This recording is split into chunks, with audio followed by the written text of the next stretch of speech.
우리는 지난 3주간 동안 우리 교회의 표이죠. 2013년 표인 믿음, 소망, 사랑의 열매를 맺자의 기초가 되는 데살로니가전서 1장 2절부터 4절의 말씀을 좀 세부적으로 살펴보았습니다. 그러다 보니까 어느새 1월에 마지막이 되고 말았더라고요. 계획대로라면 우리가 당연히 작년에 누가복음을 차례대로 살펴보았으니까 다시 누가복음으로 돌아가서 이어서 말씀을 살펴보아야 하지만 제 마음속에 자꾸 1월이고 또 그 1월의 마지막인데 이왕이면 의미 있게 보내야 되지 않을까, 마무리하면 좋겠다 하는 생각을 가지고 준비하던 말씀을 잠시 내려놓고 오늘 말씀을 선택해서 전하게 되었습니다. 이 안에 하나님의 기쁘신 뜻과 또 의미가 있을 것이라고 믿어 의심치 않습니다. 또 그러고 보니까 우리가 이제 곧 사순절이 다가오더라고요. 물론 여러 가지 상황 가운데 누가복음으로 다시 돌아가기에는 좀 쉽지 않은 과정이 되겠지만 그래도 제가 스스로 느낀 뿌듯함이 있습니다. 제가 영혼의 돌봄이 또 여러분들의 영혼의 양식을 제공하는 영양사가 되어서 이렇게 고민하면서 어떤 말씀을 전할까, 이게 제가 너무 뿌듯한 거예요.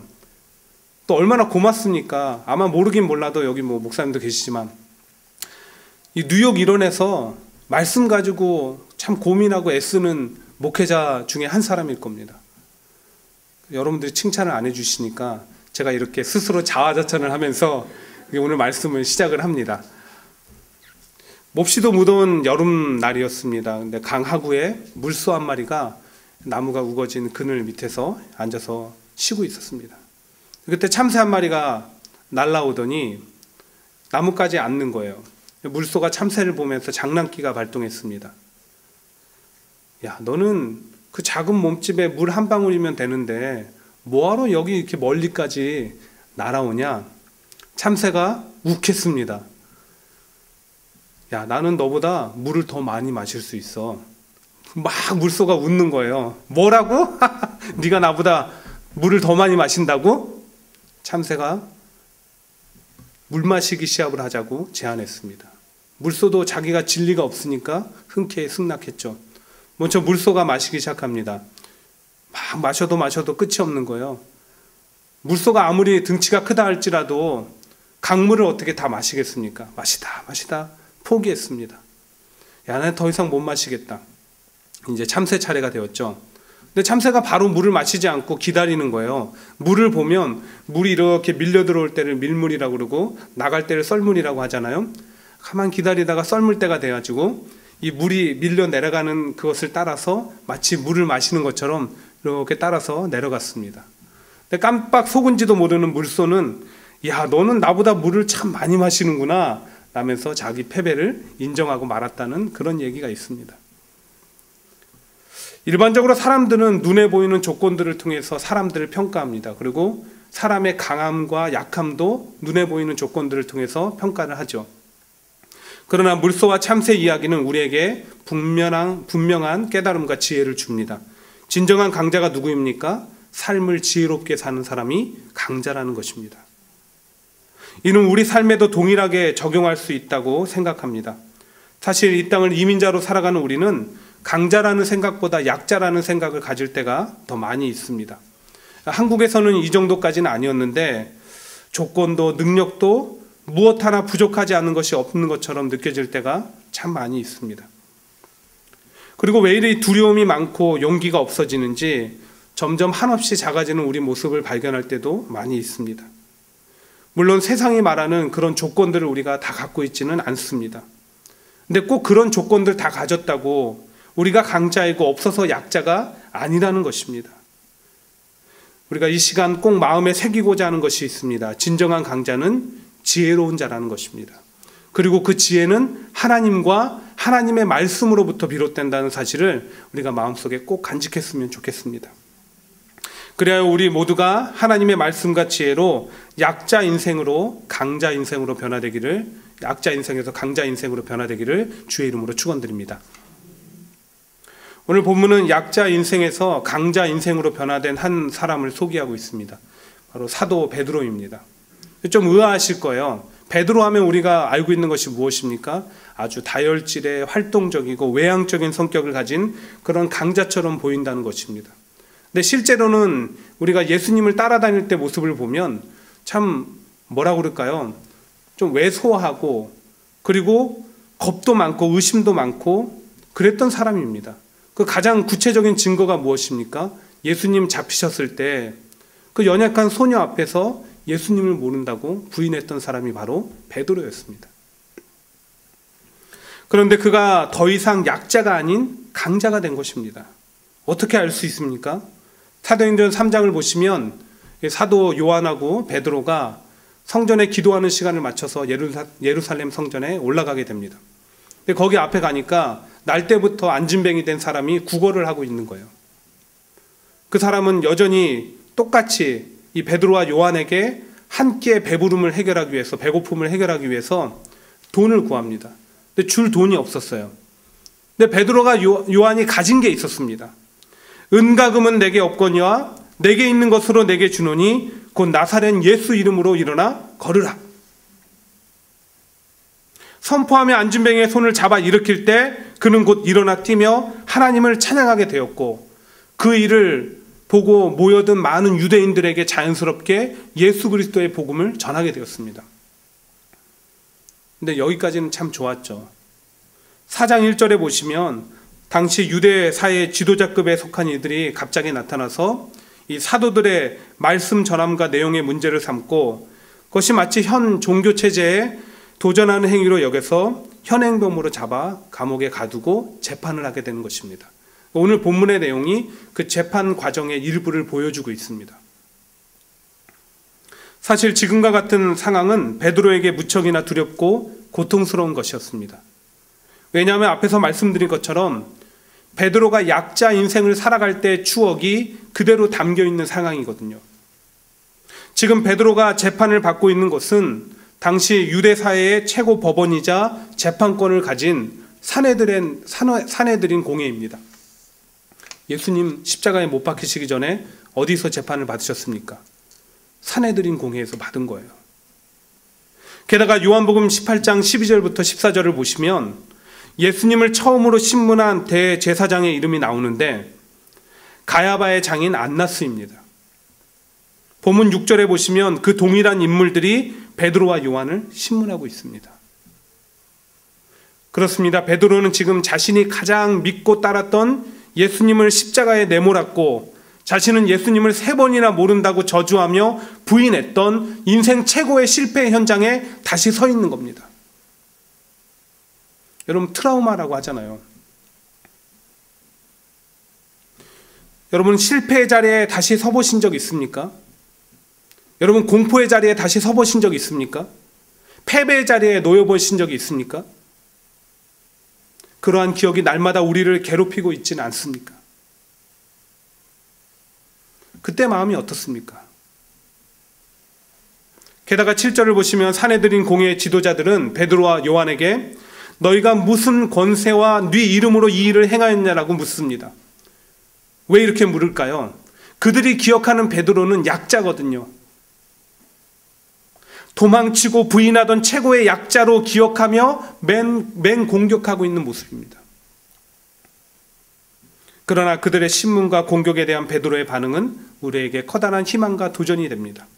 왜냐하면 비록 상황과 환경은 변한 것이 없지만 베드로는 더 이상 예수님을 부인하던 때의 약자가 아닌 모든 상황과 환경까지도 극복할 수 있는 진정한 강자로 변화되었기 때문입니다. 어떻게 이런 일이 가능했을까요? 물론 8절에 보시면 성령 충만이라는 부정할 수 없는 이유를 밝혀주고 있습니다. 그러나 저는 성령 하나님께서 주시는 삶의 지혜가 그를 약자에서 강자로 변화시켜줬다고 믿습니다. 오늘 저는 그 지혜를 함께 나눔으로 올 한 해 우리가 살아갈 때 진정한 강자의 삶을 누리기를 주의 이름으로 축원드립니다. 첫 번째 지혜는 무엇이냐? 예수님을 삶의 머릿돌로 삼는 것입니다. 일본 동경에 있는 제국 호텔은 미국의 건축가인 프랭크 로이드 라이트에 의해서 건축되었습니다. 그는 호텔의 공사를 맡은 뒤에 그 기초공사를 하는 데만 2년이라는 시간을 보냈습니다. 기초공사를 그렇게 오랫동안 하니까 자연스럽게 시간도 또 그 들어가는 비용도 배가 될 수밖에 없었겠죠. 주변 사람들은 저렇게 많은 시간과 투자를 통해서 기초공사하는 것에 대해서 맹비난을 쏟아부었습니다. 결국 기초공사에 2년, 나머지 공사에 2년이 걸려 결국 4년 만에 호텔은 완공되었습니다. 그리고 당시 이 공사는 돈을 무리하게 사용해서 지은 그런 대표적인 케이스로 꼽혔습니다. 그런데 호텔이 지어진 지 52년이 지난 후에 동경에 대지진이 일어났습니다. 많은 건물들이 무너지고 많은 도로들이 파손되었습니다. 근데 이 제국 호텔만큼은 그 안에 있는 것들이 하나도 손상을 입지 않고 견고히 서 있었다는 것입니다. 여러분 상상이 되시죠? 그 기초공사가 튼튼했기 때문에. 그 후로 나이트라는 이름은 일본 건축계의 신화처럼 남아 있습니다. 이처럼 건물의 기초가 중요하듯이 우리 삶의 기초가 중요합니다. 우리 신앙의 기초도 중요합니다. 가정의 기초도 중요하고 교회의 기초도 중요합니다. 그렇지 못한 삶은 비바람이 몰아칠 때마다 요동하게 되지만 기초가 튼튼한 또 뿌리 깊은 나무와 같은 인생은 전혀 요동하지 않는다는 것입니다. 오늘 베드로는 그것을 말하고 있습니다. 우리 함께 11절 말씀을 다시 읽어보기를 원합니다. 11절입니다. 시작. 이 예수는 너희 건축자들의 버린 돌로서 집 모퉁이의 머릿돌이 되었느니라. 우리가 이 말씀을 정확히 이해하기 위해서는 이스라엘 당시의 건축법에 대한 이해가 좀 필요합니다. 우리가 흔히 알고 있는 머릿돌이 무엇입니까? 건물 한편에 이제 위치해서 그 건물을 지은 사람이 누구고 또 준공 원리는 언제고 이름은 무엇이고 이런 것들이 새겨져 있는 것이 머릿돌이잖아요. 근데 이스라엘의 건축법에서는 머릿돌은 전혀 다른 의미입니다. 건물을 지을 때 먼저 돌을 하나를 놓습니다.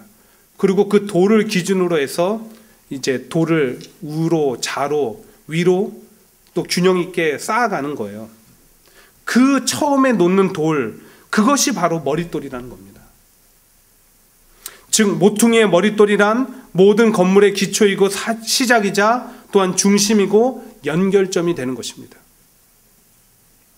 따라서 오늘 성령 충만한 베드로가 선포한 건축자의 버린 돌로서 집 모퉁이의 머릿돌이 되었다는 말씀의 뜻은 너희 유도의 지도자들은 메시아 예수님을 인정하지 않고 버렸지만 그분은 십자가에 죽으시고 부활하사 모든 믿는 자의 삶의 기초가 되었다는 것입니다. 그러므로 예수님을 믿고 구원함을 얻은 하나님의 자녀가 된 모든 이들은 동일하게 예수님을 삶의 머릿돌로 삼고 삶의 시작도 중심도 모든 맞춤도 예수님과 그분의 말씀으로 비롯되고 행해져야 될 것입니다. 그렇다면 예수님을 삶의 머릿돌로 삼는 것이 과연 무슨 의미가 있을까요? 강자 인생으로 살아가는데 어떤 의미가 있냐는 것입니다. 누가복음 19장에 보시면 삭개오의 이야기가 나옵니다. 성경은 삭개오를 소개하는데 딱 두 단어로 소개합니다. 세리장이요 또한 부자라. 무엇을 의미할까요? 그는 세상이 말하는 권력도 가졌고 물질도 가졌다는 것입니다.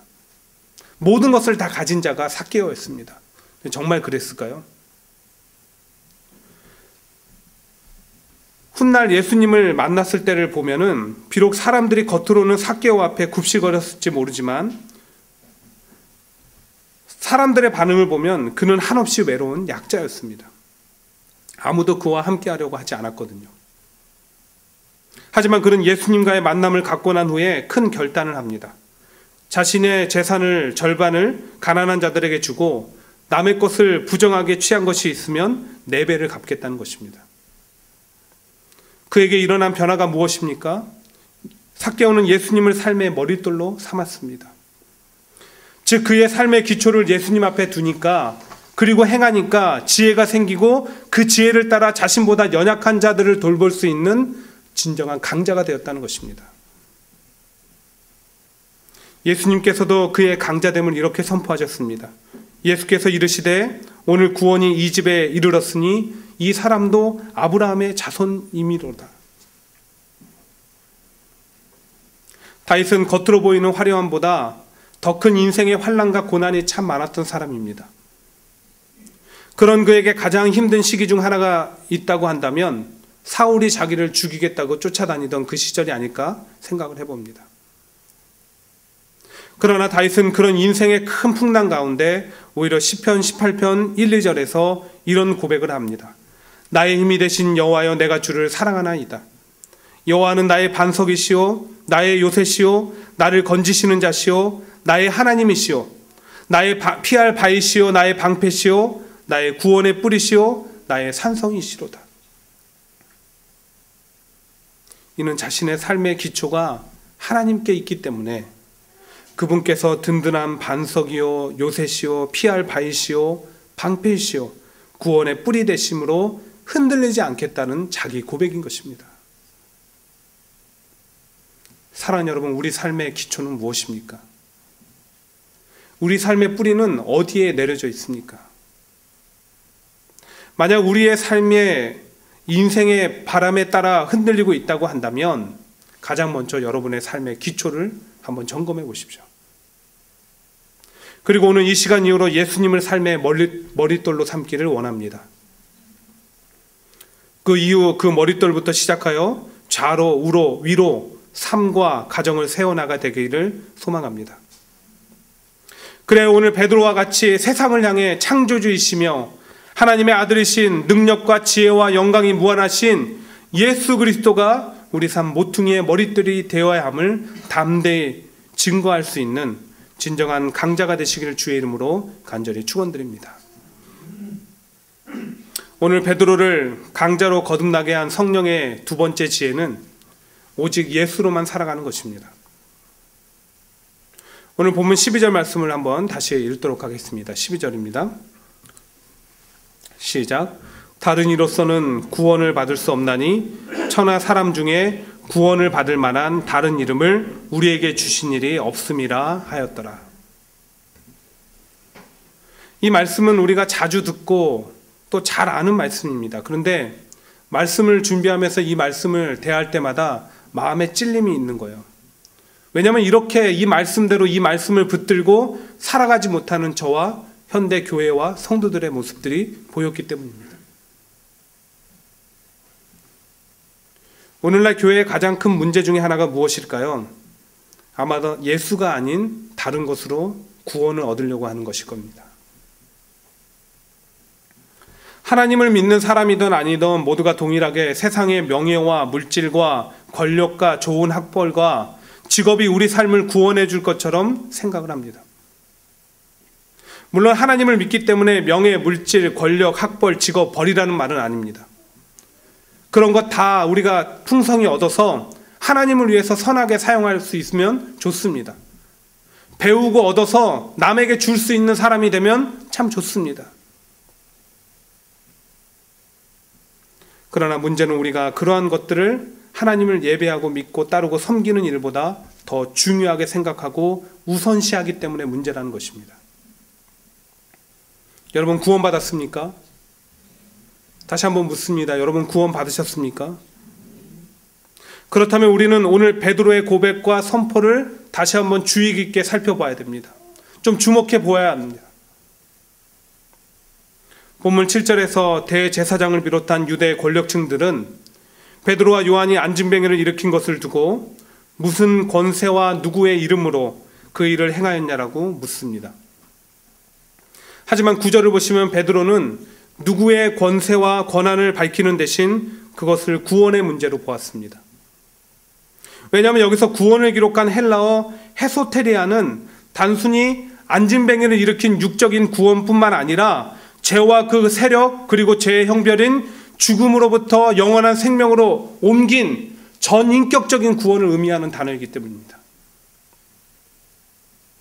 그렇기 때문에 베드로는 11절부터 12절에서 예수님께서 삶의 기초가 되심과 그 이름 외에는 천하 인간의 구원 얻을 만한 다른 이름을 주신 적이 없다라고 담대히 선포합니다.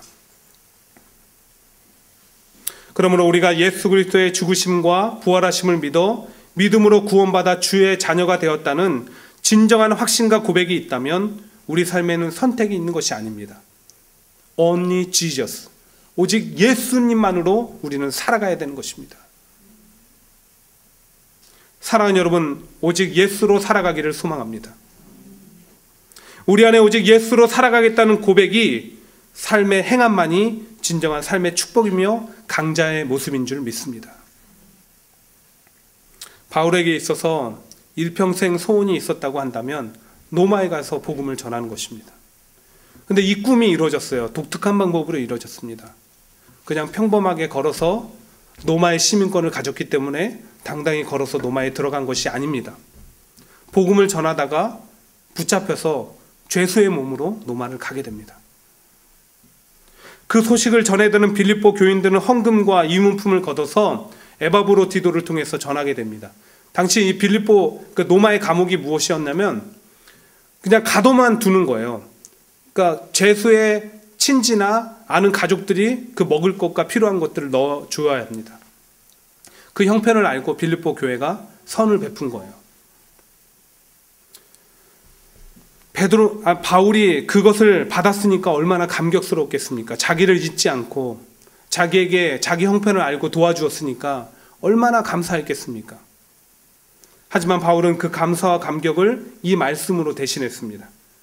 내게 능력 주시는 자 안에서 내가 모든 것을 할 수 있느니라.